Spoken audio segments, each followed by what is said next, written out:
Welcome to the Emotional Balance Sheet Podcast, your guide to help you manage life, money, and multiples. Each episode, host Paul Fenner, Tama Capital's president and founder, and the proud parent of 4 amazing children, including 1 set of triplets, will provide insights on successfully sustaining an active lifestyle, career, and family through comprehensive wealth management strategies, financial education, and lifestyle planning, specific to parents raising twins, triplets, and more. Learn more, subscribe to the show, or connect with Paul at tamacapital.com. This podcast is for informational purposes only and should not be relied upon for investment decisions. Clients of TAMA may retain positions in the securities discussed in this podcast. How many times per day do you tell someone that you're busy? How often do you wish you had more time? Laura Vanderkam is the author of several time management and productivity books, and whose TED Talk has been viewed more than 12 million times. She's also a wife and mother to 5 kids, so I believe she would know a thing or two about time and being busy. Throughout our conversation, Laura and I touched on several topics that go beyond what you would traditionally think about when it comes to time management or productivity. As Laura discusses, life shouldn't be about a series of hacks to save us more time, but instead, we should focus on what we want to do with the time we have. I believe that Laura's recent book, The New Corner Office, How the Most Successful People Work from Home, is a must-read for those of you who have transitioned from working in an office to working at home. Laura and I discussed why knowing when to stop your day is just as important as when you start it. We also talk about the best way to structure your day, which is to match the right work to the right time, and how bringing in a little adventure can help reduce the stress of working from home. When we say we don't have time, what we are really saying is that this is not a priority. Time is highly elastic, which means it stretches to whatever we put into it. Please enjoy my conversation with Laura Vanderkam. So, Laura Vanderkam, welcome to the Emotional Balance Sheet Podcast. I have been anxiously awaiting this conversation. I've been on you for a while to try to get you on, and I know the life you live is. I know we don't like to use the term busy, but I know you got a full slate. So I really appreciate you making the time and making me a priority, and our listeners to be on the show today. Well, thank you so much for having me. I'm glad to be here. So I think the place I want to start, Laura, is to give our audience, if they haven't been one of the 12 million people to watch your TED Talk, tell us a little bit about who you are, what you do, and how you got into writing. Yeah, well, I write books on time management and productivity, and I speak about that topic as well. I have a few podcasts devoted to the topic of making more of our time. I'm always trying to help people spend more time on the things that matter and less time on the things that don't. Because, ultimately we only have so much time. And so we want to make sure that we are spending our hours in ways that are meaningful or enjoyable for ourselves or the people we care about. So that's what I'm on a mission to do. So how I initially probably found you somehow and got a hold of your TED Talk, which I'll link to in our show notes. But what really sparked my interest in wanting to have this conversation with you is the book that you wrote, The New Corner Office. And I don't think you could have timed that one better with this pandemic, because it ties into a lot of conversations I have with families, especially parents, raising, kids and trying to balance a day job as well. So can you kind of talk us through your book and what it's about? And I'll dive into a couple of specific questions I know some audience members have reached out to ask about the book. Yeah, well, the New Corner Office is looking at how we can successfully and productively work from home.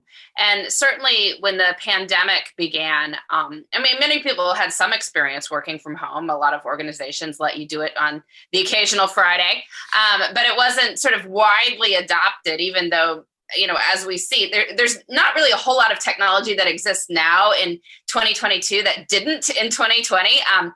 People could have been working from home, as we have been for the past 2 years, a lot more beforehand. It's just there wasn't this recognized need for it. But the New Corner Office discusses how to structure your day. If you are working from home and not part of, a structure of an organization. It talks about how to manage your energy, how to get the rhythm of a work from home day right, how to maintain your network, to have little adventures, even if you're not leaving your house very often, how to take care of your well-being. Because even though working from home may be associated with better work-life balance, it's not automatic. You have to take some steps to make sure that you are protecting your health and well-being while building your, empire from your new corner office. And I think that's the area where I want to go first. Is the question that I got most when people found out I was going to have you on is ask Laura how to build structure so that you're not working. Some people are working more now that they're working from home rather than they were when they were actually working in an office. And part of that is because those boundaries, and I know a lot of us are tied 24/7 to our phone, but a lot of those boundaries between work and home dissipated when the pandemic came, and we found ourselves working at home all the time and actually working a lot more hours. Yeah, well, the boundaries were there and they were sort of just automatic. I mean, people didn't think about them. And as you said, it's not that they were impermeable. I mean, somebody, your boss could call you at home. They could send you emails at any point of day. I mean, they could call you at home back in the 1950s. Like, this is not new. But there is sort of a mindset about those boundaries that sort of influence how people behave. But you can create boundaries for yourself too. And again, because these are mostly mental boundaries and a mindset, it's easier than you might think. Many people benefit from having some sort of opening ritual to their work day, something that lets them know I am in work mode now. I mean, it can be very simple. It can be like, I get my cup of coffee in my favorite mug. I walk into my office. I shut the door. I turn on this particular light, open my planner, and now I am in work mode, right? Or it could be more elaborate. I mean, some people will do a fake commute of like running an errand so that they've gotten out of the house and come back. Obviously, if you're bringing your kids to school, that makes more sense. But not everyone has that. So something to start the day. It also helps to have something to end the day. So you can reverse whatever fake commute you did in the morning. You can call a colleague to say goodbye. Maybe it's, writing your to-do list for tomorrow, playing a goodbye song. I don't know. But something that, again, tells you, okay, I am transitioning out of work mode. And, because time matters less, I think, when we're working from home, there's fewer of these time norms that get established in an office. It's more important to be like, well, what would constitute a good day? So not, is it 5 o'clock? Like, there's really no point of like, if you're done sitting at your desk from, 4:30 to 5, scrolling around, checking email pointlessly, being okay, well, I'm riding out the time till I can punch out. Like, you're not punching out. We're doing knowledge work. You don't need to punch out of anything. But to sort of set up like, well, what would I accomplish on a good day? These are my objectives for today. And when I have done those objectives, my day can be done because by definition, I have had a good day because I have done whatever sort of 3 to 5 objectives I've set for this time. And if all of that fails and you're still having like this weird world where you're half working and half not into the evening, and it's like not really leisure, but it's not really productive work either, it helps to put something in your personal life that will force you to stop. Now, again, if you have kids, that is pretty obvious. Like, somebody has to feed them at some point, right? Like, you're probably not going to stay in there all night and let them go completely feral. But that is tempting, though, sometimes. It's tempting. Well, and as they get older, maybe you can. But if they're young enough, somebody eventually needs to look after them. But if that's not part of your life, like, put something else in there. Maybe it's a regular volunteering gig. Maybe it's that you meet a running club at 6 o'clock, 2 nights a week. You go to a class at the gym. Maybe it's a standing, Zoom call with your college buddies that you do Tuesday at 7 o'clock. But something, that is in your life to say, okay, now work is done because I have something else that I am committed to doing.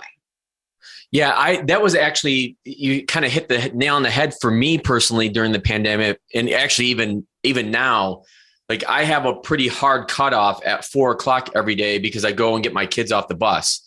And I'm a huge Cal Newport fan. And, one of the things that Cal always kind of preaches to is kind of same theory as what you just laid out, where, put what you need to do for the day and then kind of, work backwards from a time standpoint. And so that's one of the things that I've had to try to start doing for the last couple of years. I know my wife, Teresa, she's still really struggling with it. And so she wanted to make sure I got that question out to you.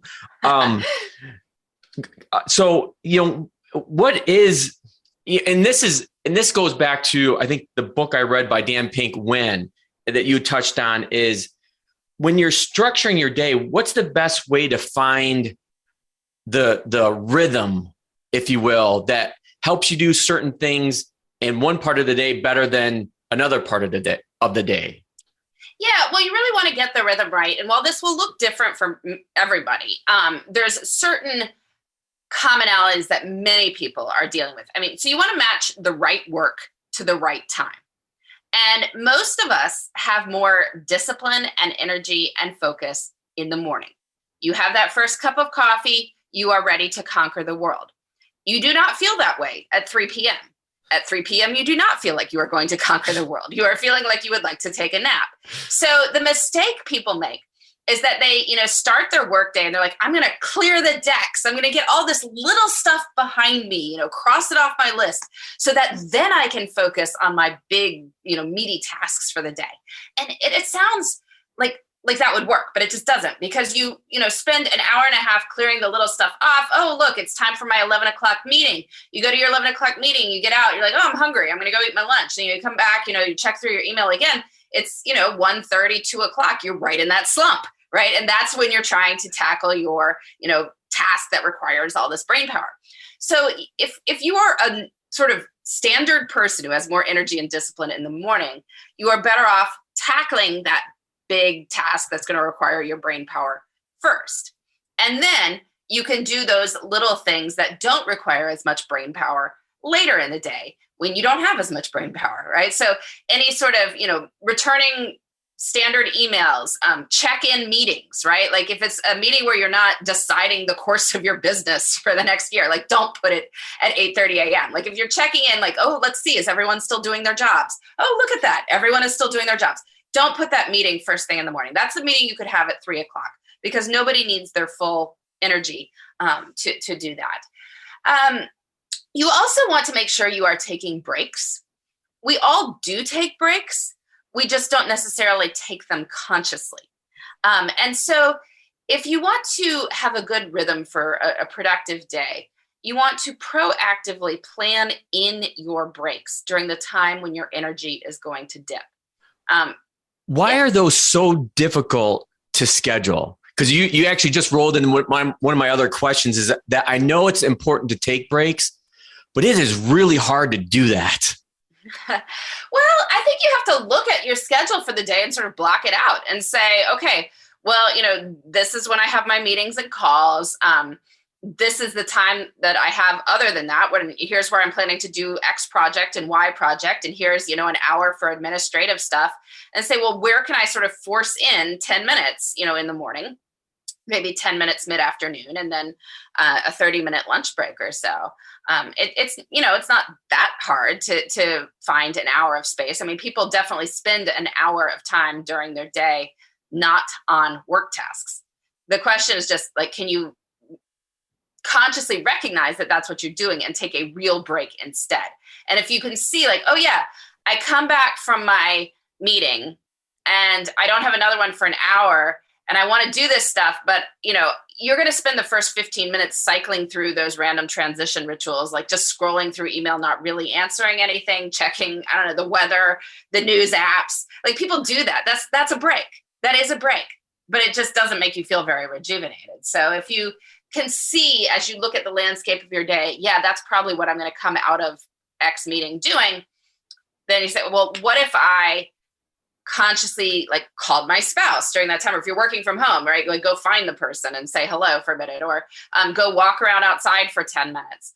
Anything that would be more rejuvenating than checking news apps.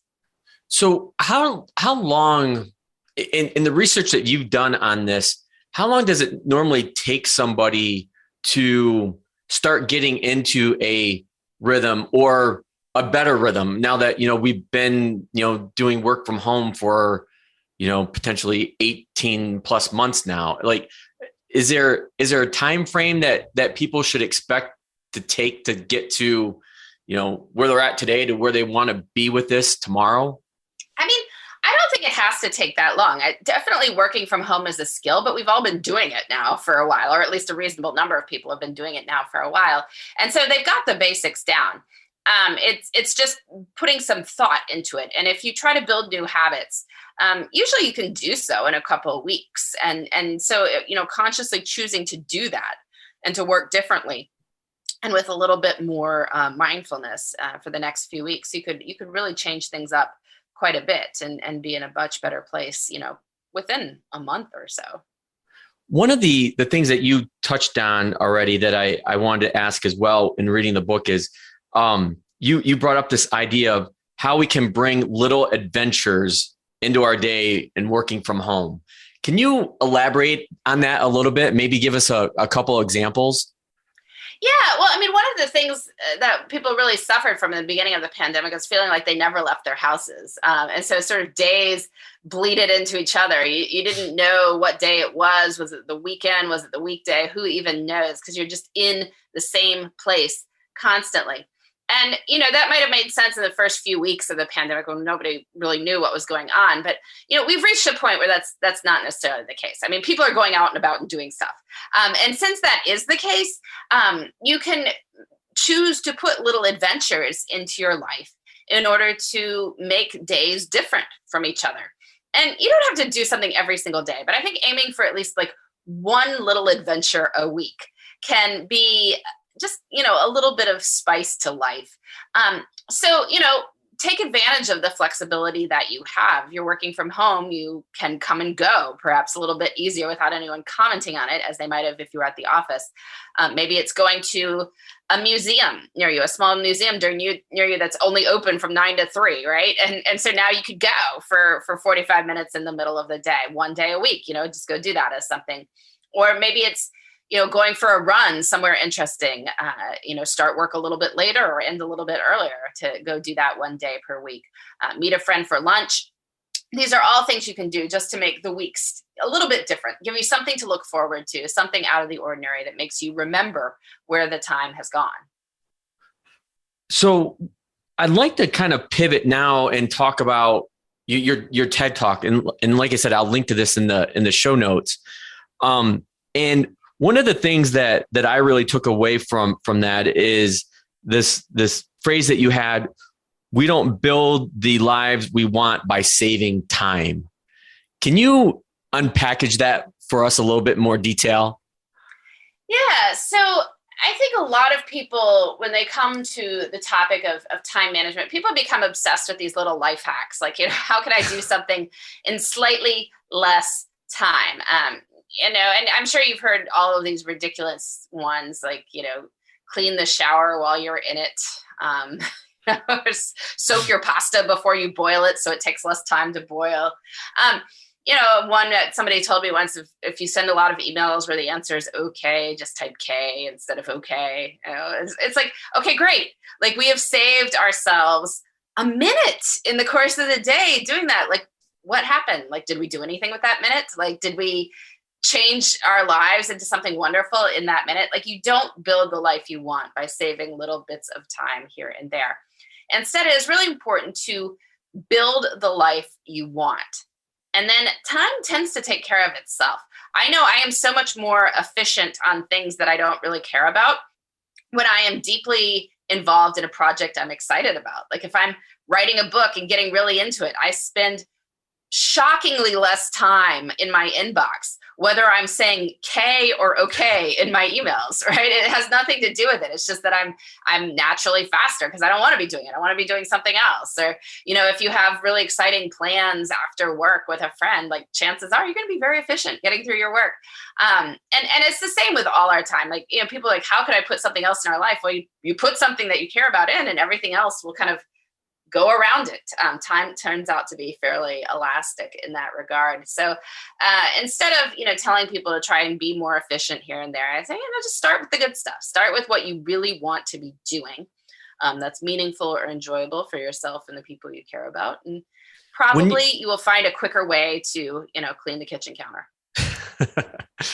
Let me stay there for your on the topic of a book for a second. So when you're writing, because you've written multiple books, so when you're in the throes of doing the research and writing the book, do you just shut everything off to the world, I guess, as much as you can? Like, what's that process like? That's the one thing. I've had several writers on the podcast over the last year and a half, and this just always fascinates me on how people, especially writers, set up their lives to focus on getting this done. Because writing a book is challenging. Yeah, my life is not such that I could completely focus on getting it done. I have 5 children, and over the past year and a half, we've bought and renovated a historic house. There's just all sorts of. I have my podcasts, everything else that's going on. So no, I am not off in a tower somewhere writing a book. But you can write a book in, the focused time that you do have. So I've been working on a book for the past year or so. I did a research project to come up with the data for the book and a lot of the material for it. And I had that, and I had an outline, like I created an outline, and then I set a schedule for myself over a couple of months for writing it. So I did, the introduction 1 week, and then the next week I wrote chapter 1, and then the next week I wrote chapter 2, and then I put in a buffer week so I could catch up, or I could go back and edit that first 3 bits. And then I put in, write chapter 3, 4, 5, put in a buffer week, go back and edit 6, 7, and so forth like that. And sure enough, I did in fact finish when I kept to that schedule. So it's pretty straightforward. And within that week, if I'm like, okay, I'm writing this chapter this week, I would try to crank out the draft Monday and Tuesday. I would leave Monday and Tuesday mornings pretty much open, and I would try to crank out a draft during those 2 times. Wednesday and Thursday would be for editing. Friday is the buffer day, right? So if I lost time earlier in the week, I could go and fix it, during that time. So yeah, that's what the process looked like. And going back to my conversation with Dan Pink on this topic, Dan was very adamant. It's like, I have to really want to write about this topic. I really want to enjoy this. I really want to deep dive into this, because like Dan told me he could spend like years researching, the topic, the topic for, the books that he's working on. Do you find something similar, Laura, in how you decide that this is the topic I want to go after? Well, it's all been sort of time related for the past several books. So yes, I know I already love this topic. The question is finding a new angle that I think will keep my attention and that will keep my readers' attention, because I certainly don't want to waste their time. That would be the worst ever, to have a time management book waste your time. So yeah, it needs to be an angle that I am excited about. But I think when you've got good material, it becomes pretty easy to be excited about it. And so then you are able to just write and to, crank out a draft that's okay, and then you make it better. And that's a really fun process too. One of the things I do want to come back to on the TED Talk is the hot water heater story that you told. Can you retell that for our audience? And I'll just let you tell it. But my main focus is your point. I think was people have more time than they really think. Yeah, well, this is I've had, thousands of people track their time for me, and I have them keep track of their time on a spreadsheet for the week. And this woman showed me her time log, and it had a very interesting event on it that, she was a very busy person, 2 kids, job in finance. She had gone out for a Wednesday night for something and comes home to find that her water heater has broken. And so there's now water all over her basement. And I've explained this to people if people aren't homeowners. It's just a mess. Like, right, you got 75 gallons of water all over your basement floor. And it happens. Like, it happens, once every 12 years, and you need to change out your water heater before that happens. Anyway, she did not. So there's water all over her floor. And so her time log shows her having to deal with this. The immediate aftermath at night, the next day, the plumbers, the day after that, the professional cleaning crew, because again, there's water all over her basement, ruining all her carpet, her furniture, etc.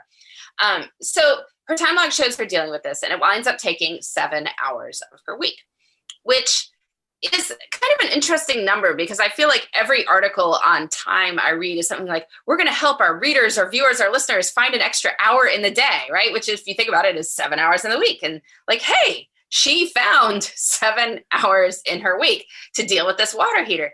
But, we talked about it and said, well, if we'd had this conversation at the start of the week and said like, hey, let's find 7 hours, right? Let's find 7 hours to train for a triathlon or, read through a quarter of War and Peace or whatever it is that she wanted to do. Like, she would not have been able to find the time. Like, busy woman, she's not going to find 7 hours, like magically sitting there like fruit on a tree. So, it was that when she had to find the time, she found the time. And so what I tell people is that we want to treat our priorities as the equivalent of that broken water heater, right? We choose to get to them first because they're, 75 gallons of water all over our basement floor. Like, we have to get to them. We're treating them with that sense of urgency. And when we do, we will find those 7 hours, right? Everything else will just go somewhere else. I don't know. Maybe we'll push it forward. Maybe we'll spend less time on it. Maybe we'll find someone else to do it. Maybe we'll decide it never really had to happen in the first place. Hard to know. But that's what we want to do. That is really the secret to time management. And, from that, the one takeaway that I had from that as well is when you say I don't have time, you're really saying it's not a priority. Yep. That's pretty much it. Because, you look at it this way. Many of the things people claim they do not have time to do, if you suddenly offered to give them a big wad of cash to do, they would find the time, right? And so, I don't have time to cook dinner tonight. Hey, I've got a deal for you. Like, if I pay you $2,000, will you cook dinner? Like, okay, sure. It's like, well, so it's not that you didn't have the time, right? It's that there were other things competing for your time and attention, and you have decided that those needed to be a higher priority. Now, if something happened, like, again, you're offered a giant wad of cash for something, that might raise that priority up more. Like, suddenly that would be more important than other things you were planning to do at that time. But again, it's all a matter of priority. Now, again, this doesn't mean that there aren't, even if time is a choice, it doesn't mean that there aren't consequences for making different choices. Like, I can't just not show up at work. Well, you can. Right. There's just going to be consequences to doing that. And many of those consequences are not ones we are willing to accept. And so we need to, realize that and decide, well, okay, but a great many things in life, even if we are not happy with them currently, if we give ourselves 6 months, a year, we could probably come up with something else and some other situation and set up some other scenario that would allow us to spend more time in the way we want. So, I invite people to start viewing their time as more of a choice and see how that idea sits with you. Because even if there are circumstances where you really do need to do something, having that mindset allows us to feel far more autonomous and far more in control of our time. And we start to make, more mindful choices over the big chunks of discretionary time that do exist. So the last topic I want to touch on this, and kind of comes from your TED Talk as well, but it actually ties in nicely with, choosing time, choosing what you want to do with that time. And one of the things that you noted was, when is a good time to do this? And you said Friday afternoon. kind of explain Friday afternoon, because I actually do that as well. And talk about how you laid out, on a piece of paper, these 3 categories where you have your career, relationships, and yourself, and how you bucket and manage that. Yeah, so I think it behooves many of us to plan our lives in weeks. And because a week tends to be the repeating cycle of life as we actually live it. Like, if you watched you for a week, you would get a good picture of your life. Now, if you just watched you on Tuesday, you wouldn't get a complete picture of your life because, Saturday, Sunday, often very different from Tuesday. But a week, you get a pretty good picture of it. it helps to plan time before we are in it. So we want to plan the week before we are actually in that week. So I find that Friday afternoon has a lot going for it. Most people are not doing much of consequence by Friday afternoon. If you work a Monday through Friday schedule, many people are kind of sliding into the weekend. At that point, it is very difficult to start anything new. But if that time would otherwise be wasted, you may as well repurpose it for planning the week ahead, right? Turns what would be wasted time into some of your most productive minutes of the week. It also allows you to hit Monday morning ready to go. I know a lot of people plan their weeks on Monday morning, but that means that you've lost the Monday morning energy for execution on stuff that, to planning. And so you can't really get started on stuff till Tuesday, or, if you're trying to set up meetings, they won't happen until Tuesday or later. Whereas if you set them on Friday, you can use the whole week. So anyway, the three categories: career, relationship, self. You think about the upcoming week, think, well, what are my top priorities in these categories? Like, what would I most like to get done, most like to have happen in these categories for the upcoming week? And the reason to make a 3-category priority list is that it reminds us that there should be something in all 3 categories. I know a lot of people, when they're planning their week, they're like, okay, here's my work week. I've got, what I need to do for that. And it's like, okay, anything else? Like, you're going to be at work, 40, 50 hours of 168? Like, there's some other time. And I'm not saying you need to plan every minute outside of work. You don't need to send like calendar invites for family dinner or anything like that. But, having some intentions will greatly increase the chances that you use this time in ways that, would be enjoyable, right? Would be fun for you, your family, your friends, your community, all that. So set some priorities for your relationships, set some priorities for yourself. Look at your calendar for the upcoming week. Figure out roughly when you can do these things. Put them in, figure out the logistics. And then if you do this, like, you have massively increased the chances of the things that matter to you getting done.